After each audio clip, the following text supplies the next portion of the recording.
Frères et sœurs en Christ, bonjour. Les messagers du Christ, frère Sari, évangéliste et la servante de l'Éternel, Marie Bénie, vous retrouvent pour une nouvelle séance d'évangélisation sur un thème capital. Il s'agira de montrer que la puissance de Dieu est absolue sur toute prétendue divinité sur terre. Et nous allons donc raconter pourquoi il y a l'épisode de la conversion de la reine de Saba. Pourquoi cette conversion figure dans la Bible. Et vous allez voir, c'est la puissance de l'Éternel qui écrase toute divinité. Elle est absolue, la puissance de l'Éternel. Avant de commencer, nous allons faire une courte prière pour dire que sois béni Seigneur de nous avoir donné cette opportunité de pouvoir faire cette nouvelle séance d'évangélisation à la puissance de ton nom. Toi qui es digne de célébration, digne de louange et d'adoration. Ô Seigneur, nous plions les genoux, front en terre, nous demandons pardon de nos péchés. Et nous te remercions de cette confiance que tu nous as faite pour proclamer ta parole partout, sur tous les supports, afin, Seigneur, que la parole de Dieu puisse de plus en plus convertir le païen et le monde. Amen. Amen. Alors, pour commencer, il faut dire que l'Éternel des armées, le Dieu d'Abraham, d'Isaac et de Jacob, comme nous allons voir, il a donné ce titre déjà à dessein, nous allons comprendre pourquoi, est unique, comme il le dit, et sa puissance est absolue. Déjà, ça marque une différence avec certains croyants, entre guillemets, qui ont des autels, qui croient en des divinités, qui ne sont pas des divinités. Et nous allons voir que l'Éternel écrase tout, absolument tout, sur toute la terre.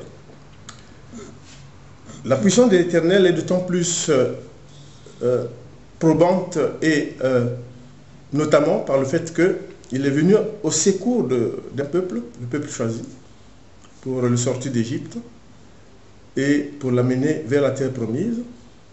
Et à cause des péchés et des iniquités des hommes sur terre, il a, sans que ces personnes, sans que le monde ait demandé quoi que ce soit, mais il a envoyé son Fils pour racheter tous nos péchés, et ce qui montre encore sa bonté infinie et sa miséricorde infinie. Donc, l'épisode que nous allons vous raconter aujourd'hui va vous montrer que sa puissance est absolue. Et en plus, cela va vous montrer qu'il faut avoir confiance en l'Éternel, placer toute son espérance en l'Éternel, parce qu'il n'y a rien de comparable. Adonai est l'unique, comme nous allons le voir, et nous allons aussi voir que Dieu, notre Dieu, est un Dieu jaloux.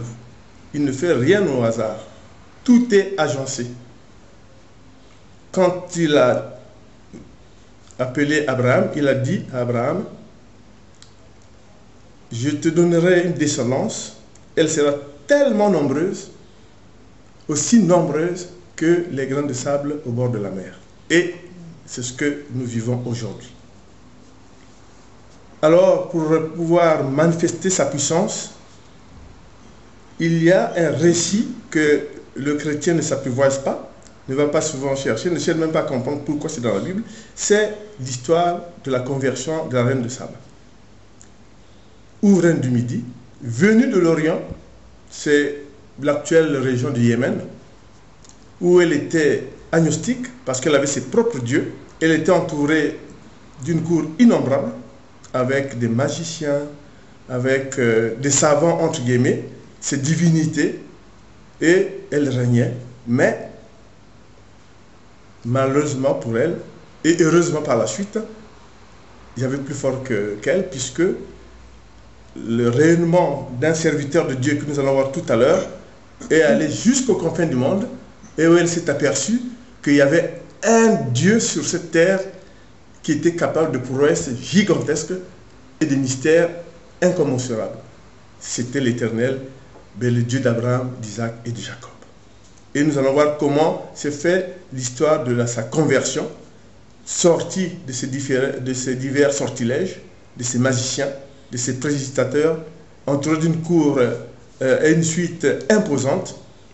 Elle va faire un voyage et nous allons vous raconter comment cela va se faire. Mais c'est Dieu, le Créateur, qui en fait va préparer tout ça pour montrer à la face du monde sa puissance infinie et sa puissance absolue. Le Dieu, notre Dieu est un Dieu jaloux. La divinité de l'Éternel est unique et il l'a fait comprendre, notamment à Jacob, en disant « Je suis le Dieu d'Abraham, d'Isaac et de Jacob », marquant là déjà de manière définitive la différence avec toute autre prétendue divinité sur terre. C'est notre Dieu. Dieu, c'est lui qui le dit, d'Abraham, d'Isaac et de Jacob. C'est un Dieu jaloux, il le fait savoir à la création, et notamment quand il dit « Je suis ce que je suis », ça veut dire qu'il n'y a nul n'égal à lui. Il est le seul et l'unique Dieu, le Créateur. Je vais faire une première lecture pour déjà annoncer ce que je viens de dire. C'est dans Exode 3. Voilà, Exode 3, verset 15. Voilà, Exode 3, verset 15. Dieu dit encore à Moïse, « Tu parleras ainsi aux Israélites. L'Éternel, le Dieu de vos pères, le Dieu d'Abraham, le Dieu d'Isaac et le Dieu de Jacob m'a envoyé vers vous. Voilà mon nom pour l'éternité. Voilà comment je veux être invoqué de génération en génération. » Amen. Amen. Très important. Et donc Dieu annonce son amour pour le peuple choisi, comme il l'a promis à Abraham. Il va tisser une alliance, et cette alliance va se tisser, notamment bien se consolider au mont Sinaï, où il va s'engager à sortir d'Égypte. Une fois sorti d'Égypte, le peuple choisi, il va l'amener en terre promise de Canaan. Et comme le Dieu est un Dieu jaloux, il édicte ces règles que vous devez connaître. Et c'est dans Exode 34, chapitre verset 14 à 15, où il dit, je lis la parole de Dieu, « Tu ne te prosterneras pas devant un autre Dieu, car son nom, c'est le Seigneur à la passion jalouse. » À la passion jalouse. C'est un Dieu à la passion jalouse. Il ne conclut pas d'alliance avec les habitants du pays, de peur que se prostituant avec leurs dieux et leur offrant des sacrifices, ils ne t'invitent et que tu en manges. Donc Dieu est jaloux.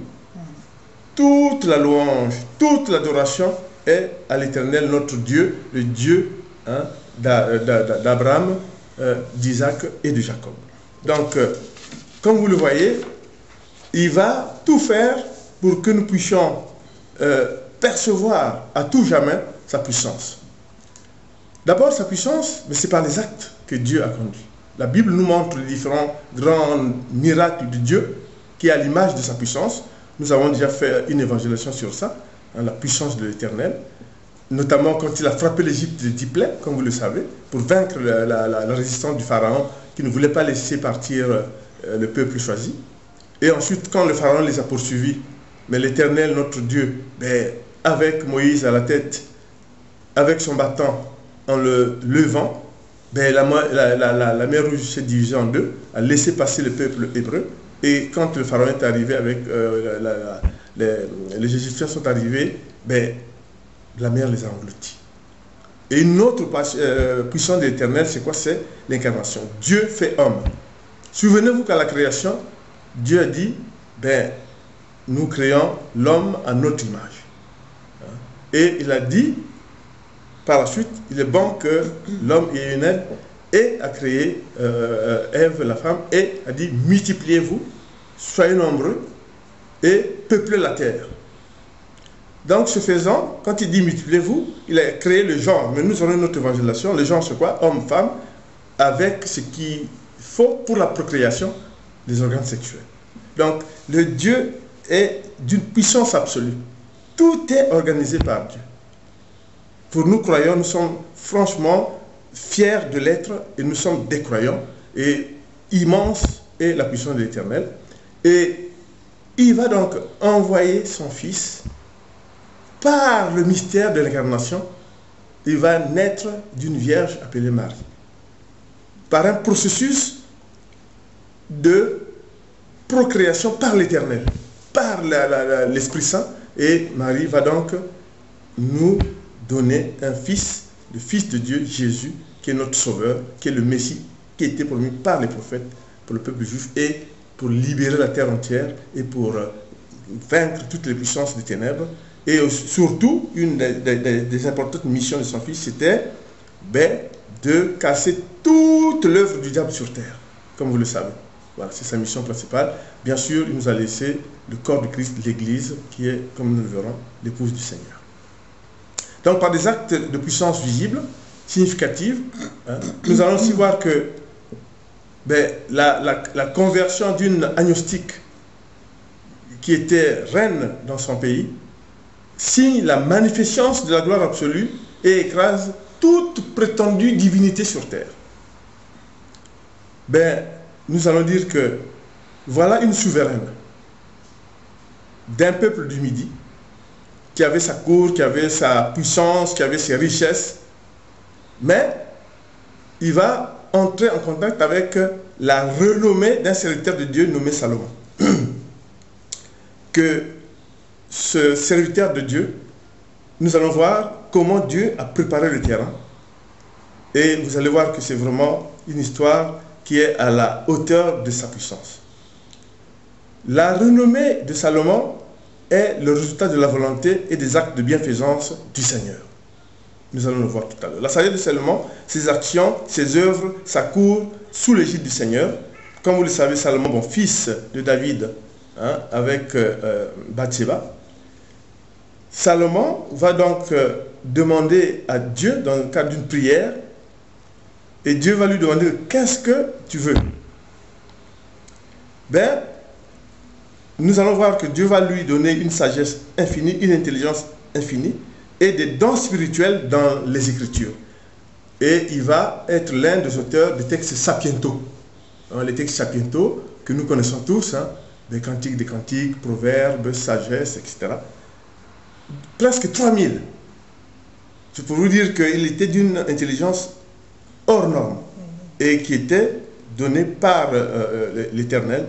Et c'est pour ça que la prophétesse va faire une première lecture dans le premier livre des rois, où nous allons bien comprendre d'où vient justement la sagesse et les prouesses de Salomon. Alors je lis 1 roi 1, 9 à 10 et 14.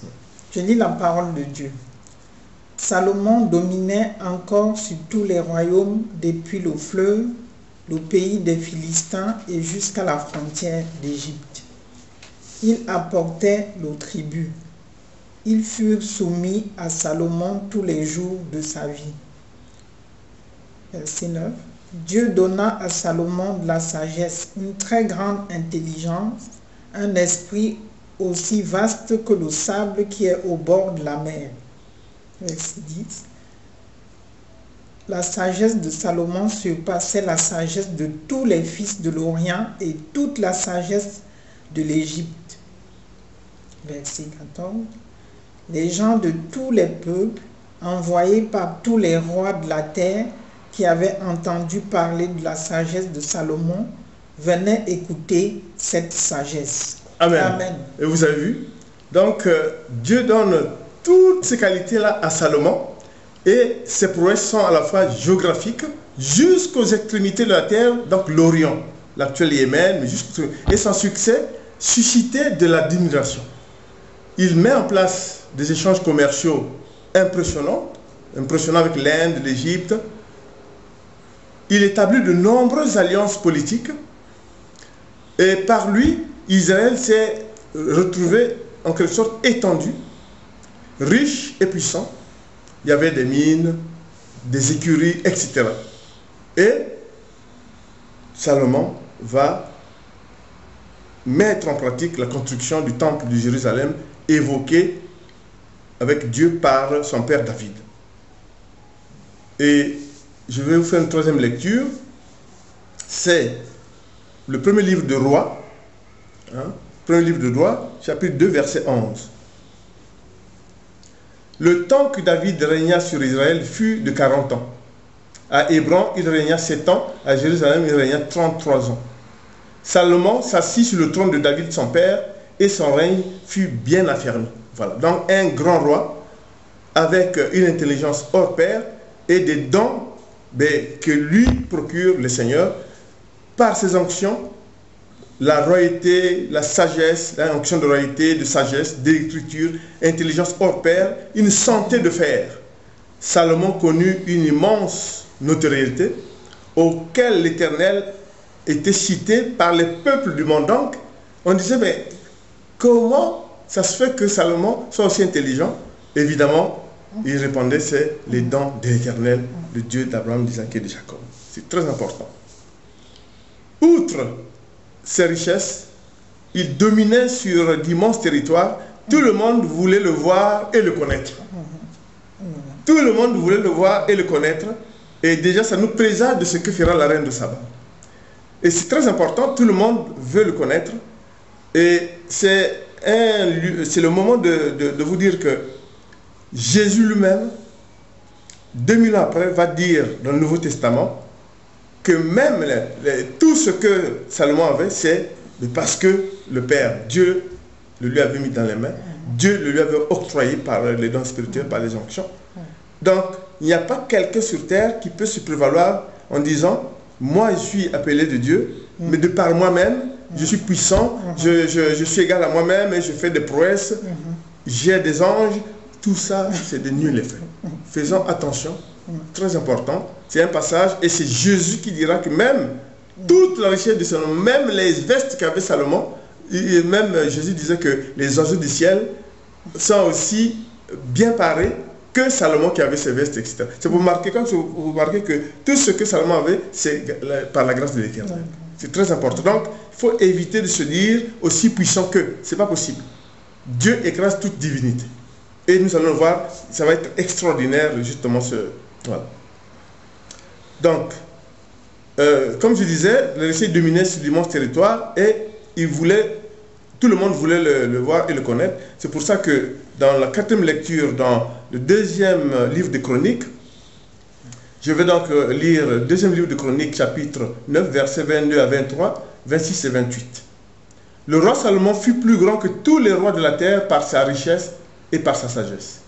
Tous les rois de la terre recherchaient Salomon pour entendre la sagesse que Dieu avait mis dans son cœur. Il dominait sur tous les rois depuis le fleuve, le pays des Philistins, jusqu'à la frontière d'Égypte. On amenait d'Égypte et de tous les pays des chevaux pour Salomon. Amen. Amen. Donc, voilà comment l'Éternel a préparé le terrain, et c'est très important. Et la reine de Saba, qui était une agnostique, puisque ne connaissait pas notre Dieu, il connaissait des divinités, était puissante dans son royaume, entre guillemets, puisque on va voir qu'elle n'était pas contente. Et voilà que elle va entendre parler de Salomon, elle va entendre parler de ses prouesses, il va entendre parler du fait que tout le monde allait rencontrer Salomon, il va voir que Salomon avait une cour toute organisée, il va voir que Salomon avait une capacité d'écriture, capacité de trancher des problèmes par sa sagesse. Et tout allait pour le mieux, la richesse, et sans compter, au plan géographique, tout le rayonnement du royaume sous la royauté de Salomon. Alors, elle venait de Saba, elle s'est dit, c'est pas possible que sur cette terre, il y ait quelqu'un qui soit aussi intelligent, qui fasse de telles prouesses. Elle était du Yémen, donc pour aller voir Salomon, il fallait à peu près 2 mois et demi à dos de chameau. Donc, elle s'est dit, je vais y aller. D'abord, la puissance de l'Éternel fait que elle qui avait des magiciens, des prédicateur, des savants de toute nature, une cour imposante, mais elle s'est dit non. Donc déjà à Saba, là où elle était, dans son pays, une conversion a débuté. Puisque, comme nous allons le lire, elle s'est dit, non, je ne vais plus croire à mes divinités, je vais croire au Dieu de Salomon, afin que je puisse faire allégeance à ce Dieu et bon, prétendre avoir tout ce que Salomon a, cette intelligence, etc. Ce Dieu-là qui peut donner une telle chose, c'est ce Dieu que je veux. Elle a commencé sa conversion en proclamant sa foi à l'Éternel, notre Dieu, le Dieu d'Abraham, d'Isaac et de Jacob. Et elle se décide en disant, mais je ne peux pas parachever ma conversion, parce qu'il faut que je connaisse ce Dieu. En allant rencontrer le roi Salomon, qui est le serviteur de ce Dieu, qui est le roi auquel Dieu a mis sur son trône dans son pays, et je terminerai donc ma conversion. Et pour 2 mois et demi, à dos de chameau, la voilà partie dans le désert pour aller rencontrer Salomon. Elle venait de Saba. Elle était entourée de magiciens, comme je disais, de prédicateur, et avait ses divinités païennes, hein, c'était des divinités auxquelles elle croyait, mais elle s'est convertie parce qu'elle voulait voir être sous l'égide de notre Dieu, en espérant, bien sûr, avoir les mêmes choses qu'avait Salomon pour la gloire de Dieu auquel il se convertissait. Donc, 2 mois et demi à dos de chameau, le voilà parti pour rencontrer Salomon. Donc, c'est 2e livre de Chroniques, chapitre 9, verset 1. La reine de Saba entendit parler de la réputation de Salomon et vint à Jérusalem pour le mettre à l'épreuve par des énigmes. Elle avait une suite très importante et des chameaux portant des essences odorifantes, de l'or en quantité et des pierres précieuses. Elle vint trouver Salomon, parla avec lui de tout ce qu'elle avait dans le cœur. Voilà. Donc, comme je vous disais, elle voulait se convertir et la Bible dit, mais je ne pouvais pas parachever ma conversion tant que je n'ai pas rencontré Salomon. Mais c'est la puissance de l'Éternel, c'est Dieu qui dit, tu vas rencontrer Salomon. Voilà, c'est très important. Et ce que a pris la reine de Saba et les interrogations conduisant à sa conversion avec Dieu, c'est ce qu'elle a fait. C'est qu'elle n'avait pas dans son pays, par rapport à Salomon, qui a l'onction de Dieu, la sagesse et le niveau d'intelligence très élevé, les prouesses de Salomon pour juger et élucider les problèmes de sa cour et de son royaume, la puissance du règne de Salomon, les victoires et les acquis territoriaux, la notoriété hors des frontières, la croyance et vénération d'un seul Dieu, le Dieu de Salomon, dit la reine de Saba. Voilà comment elle énumère tout ça. Elle est émerveillée par tout ce qu'elle voit là, une cour imposante, et surtout que Dieu l'a mis à ce trône-là, à Jérusalem, il est le roi Salomon.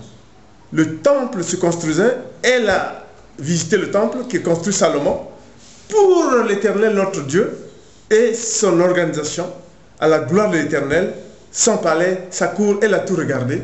Elle a dit, oui, maintenant que j'ai vu, maintenant que j'ai parlé de Salomon, je me convertis. Voilà, je me convertis à ce Dieu tout-puissant. Le Dieu de Salomon est un Dieu puissant dont le reflet est tout ce qu'il a accordé à Salomon. La reine est émerveillée. Surtout qu'elle a vu comment on montait la maison de l'Éternel, le temple. La Bible dit, elle était hors d'elle-même, perplexe, comme on dit en français. Le cœur lui en manquait. Il dit, oh, ça existe ça, mais c'était ce Dieu qu'il me fallait, et c'est la conversion du agnostique qui se crée par la puissance de l'Éternel. Elle a vu la différence d'avec ses divinités, d'avec ses croyances, de sa palais, de sa cour, de tout le monde qui l'entourait.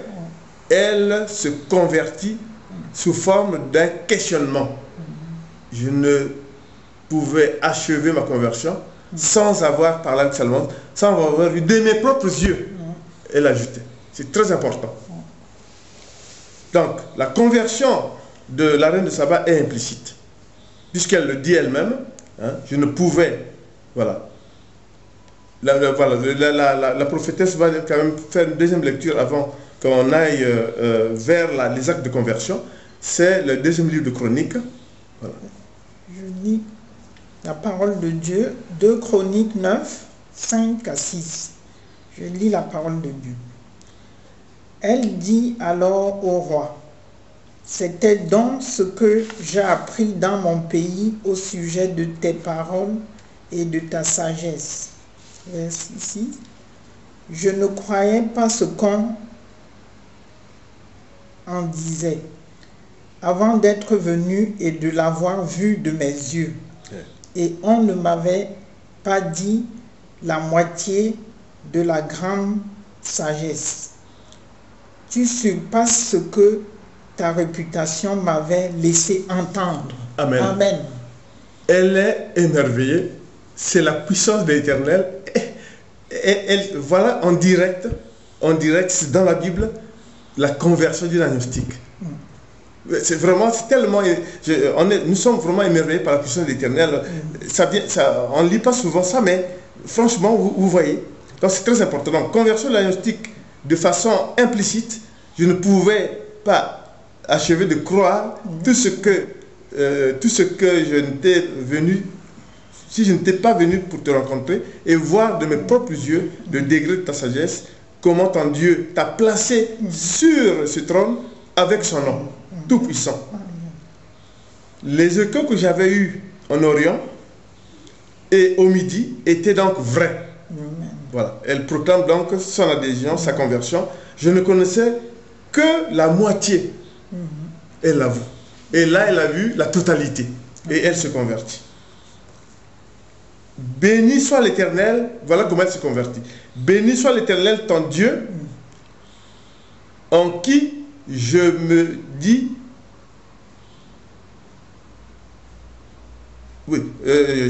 béni soit l'Éternel, ton Dieu, qui t'a donné tous ses dons et pour lesquels aujourd'hui tu règnes en le servant et sous son trône dans lequel il t'a placé. C'est très important. Et Salomon, pour parachever le temple de Yahweh, il va aussi se servir de quelques produits, pierres précieuses et autres qu'a amené la reine de Saba. Et ça, le chrétien doit le savoir. Et se convertit, elle a amené des choses qui vont aussi servir pour le temple de Dieu. C'est très important. La reine, la Bible le dit, fit des dons divers, avec divers échanges avec Salomon, et pour permettre que le temple soit de Yahweh, de Dieu, soit parachevé. Voilà. Et la Bible ajoute, mais c'est son Dieu désormais. Amen. Alors, vu comme ça, on se dit, mais et alors, et après, comment ça, qu'est-ce que ça a donné? Mais nous allons voir la suite. Nous allons voir la suite. Vous allez voir que c'est Jésus qui va nous donner la suite.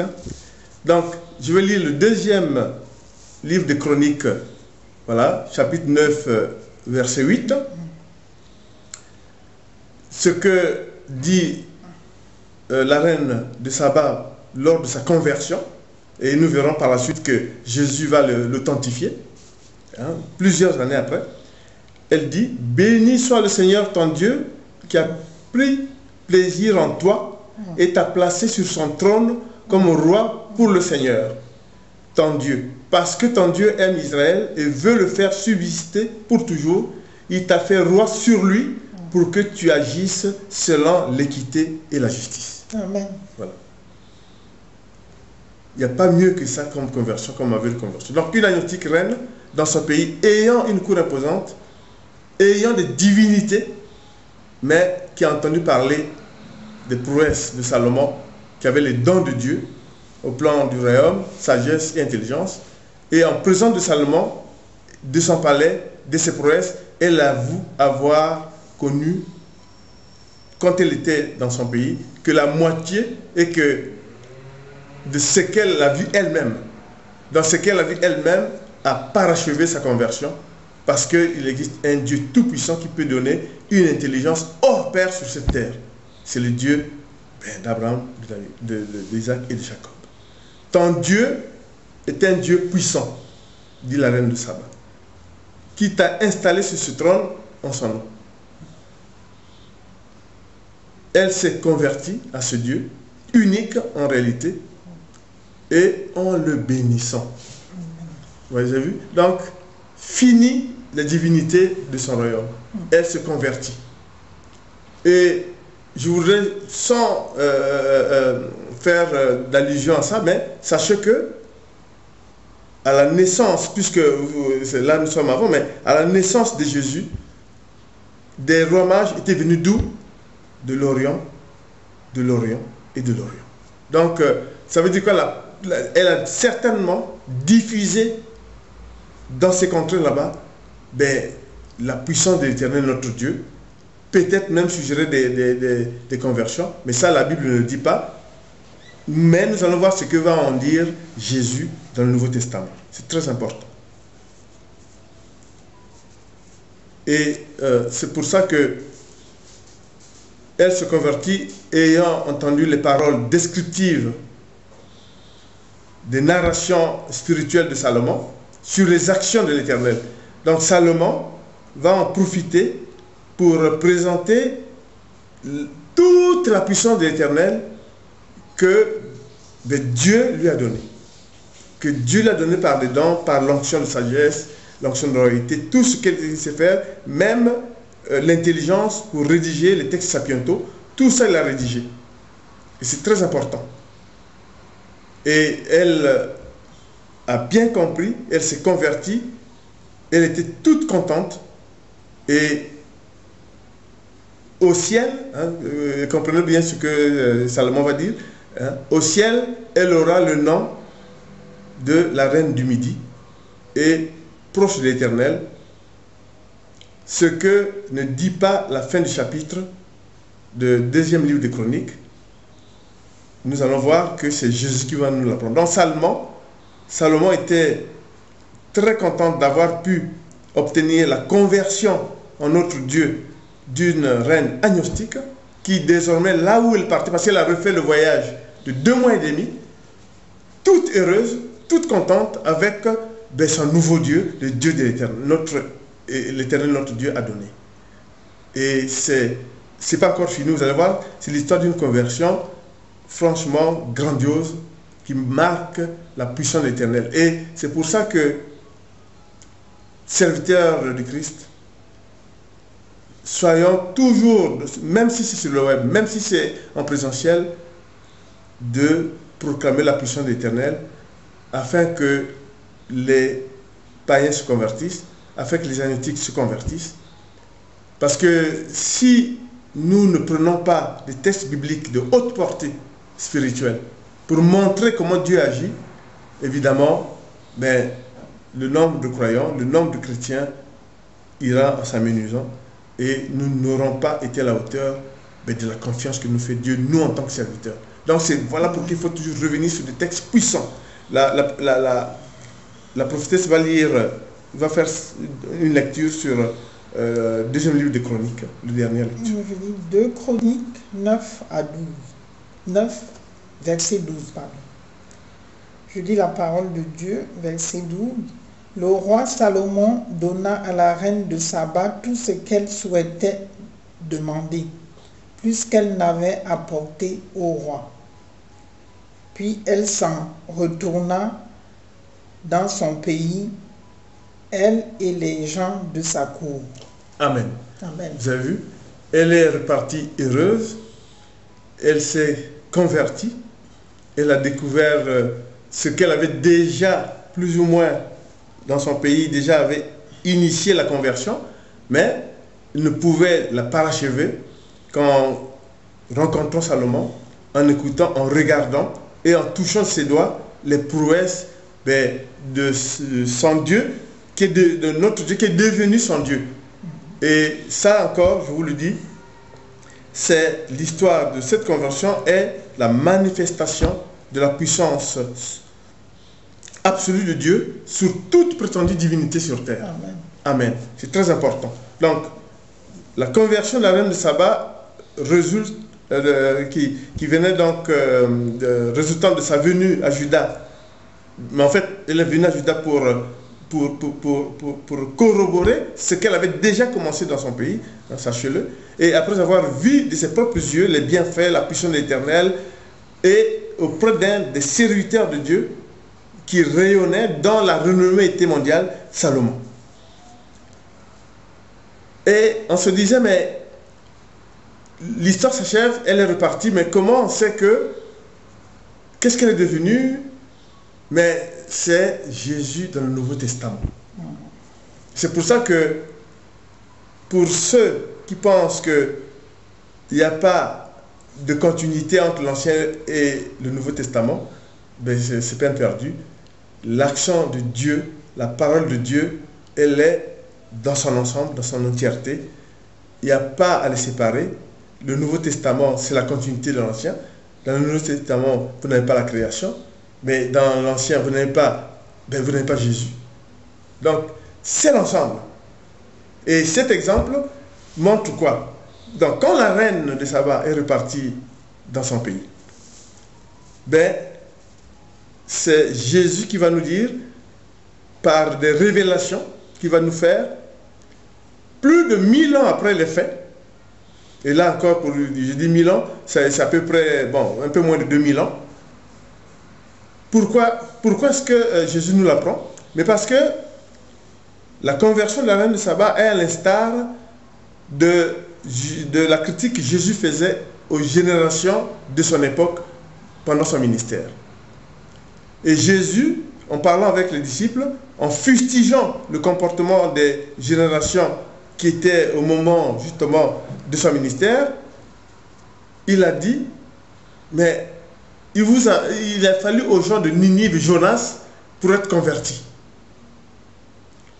Tout ce que Dieu faisait, tout ce que les gens de Ninive voyaient que l'Éternel faisait pour eux, ils n'ont pas voulu croire, mais il a fallu qu'il y ait le signe de Jonas. Il fallait que Dieu envoie Jonas à Ninive pour qu'il puisse se convertir. Et c'est pour ça que Jésus fustigeait la nouvelle génération en disant, mais la reine de Midi, 1000 ans après, hein, écoutez bien, mais la reine de Midi viendra avec l'Éternel au moment du jugement dernier pour vous fustiger.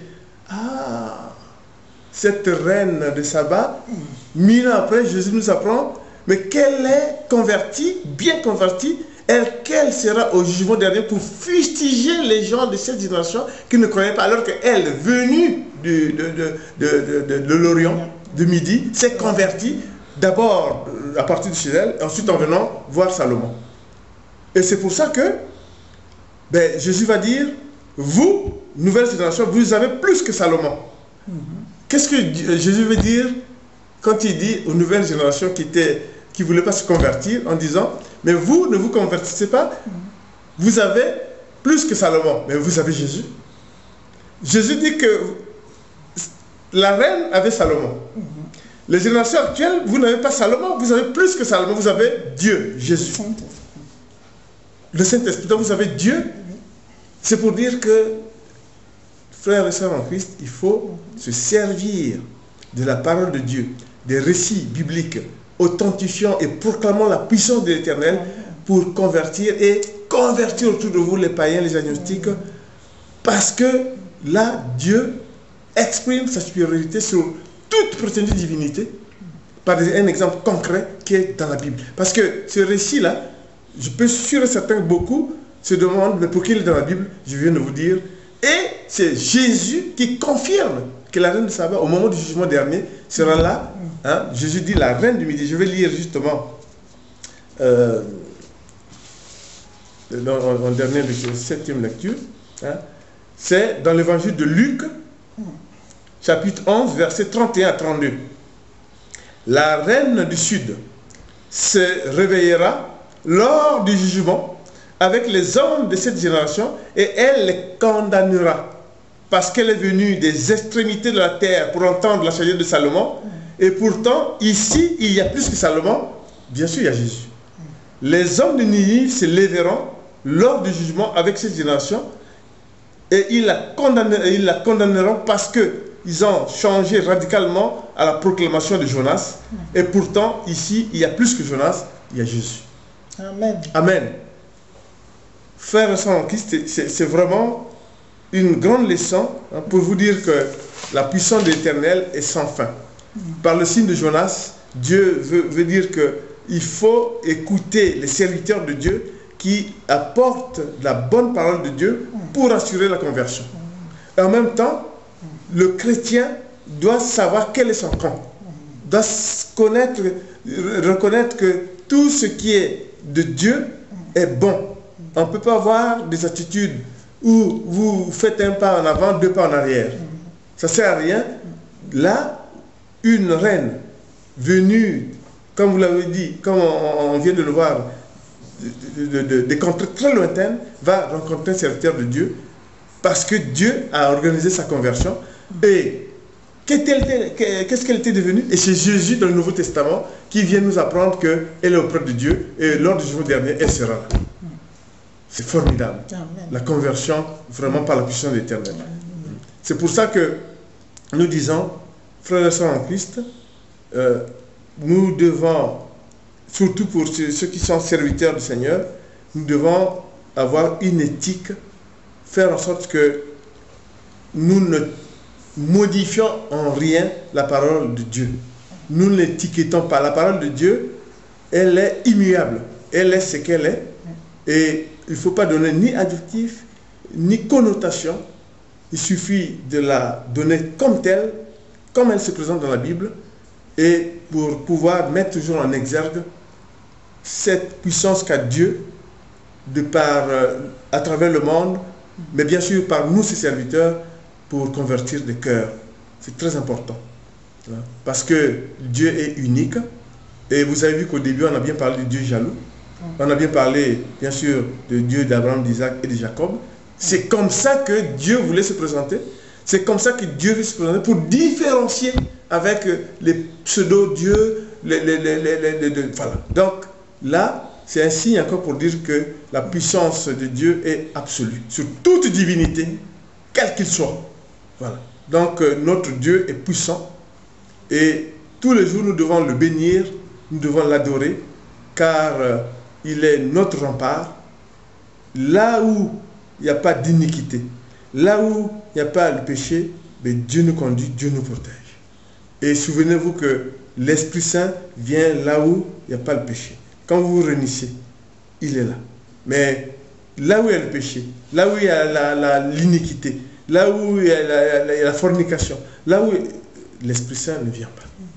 Donc, nous avons voulu vous présenter cette histoire biblique que d'aucuns ont oubliée, mais que la Bible a mis là, et que Jésus certifie par sa parole où est cette reine de Saba qui s'était convertie. Au jugement dernier, la reine du Midi sera là pour fustiger les générations qui ne croient pas. Alors qu'elle avait Salomon pour croire, pour se convertir. Mais nous avons qui? Nous avons Jésus et sa parole. Et vous, bien sûr, frères et sœurs, serviteurs de Dieu, qui a porté la parole, vous êtes là aussi pour faire en sorte que les gens se convertissent. Faire en sorte que l'apostasie recule. Faire en sorte que la vraie vérité de la parole de Dieu, telle qu'elle, puisse être distillée partout. Amen. C'est pour ça que notre ministère, qui est un ministère de renforcement de la foi, est un ministère de la femme, nous servons sous l'inspiration de l'Esprit Saint de prendre des textes de haute portée spirituelle parce qu'il importe au moment où nous parlons, au moment où le genre humain, les sociétés humaines traversent des difficultés de par le conflit entre les hommes. Hein. Dieu n'est pas là-dedans, mais Dieu, évidemment, veille. Dieu nous apporte toute sa bienfaisance, mais les hommes sont responsables de ce qu'ils font. C'est très important de le dire. C'est pour ça qu'avec humilité, nous rendons grâce à Dieu. Nous disons que Seigneur, nous te remercions de nous avoir donné cette opportunité de présenter la conversion de cet agnostique qui signe la puissance absolue du règne de Dieu sur toute prétendue divinité sur terre et que nous devons, à côté de nous, dans nos familles, là où nous sommes, toujours avoir l'éthique du chrétien et faire en sorte que, autant que nous puissions le faire, que les gens se convertissent et puisse faire allégeance au Seigneur notre Dieu. Et Jésus, là, nous a apporté l'enseignement qu'il faut, nous a apporté les preuves. C'est pour vous dire qu'il y a une continuité entre l'Ancien et le Nouveau Testament. Donc, méditez sur ce récit biblique que beaucoup avaient oublié. Et nous disons, Seigneur, nous te rendons grâce, car ta puissance est infinie. Et nous, genoux fléchis, front contre terre, nous demandons pardon de nos péchés. Mais Seigneur, nous savons que l'Esprit Saint, l'Esprit de Dieu est en nous, et son étincelle nous guidera et nous balisera les sentiers dans lesquels nous devons passer. Amen. Amen.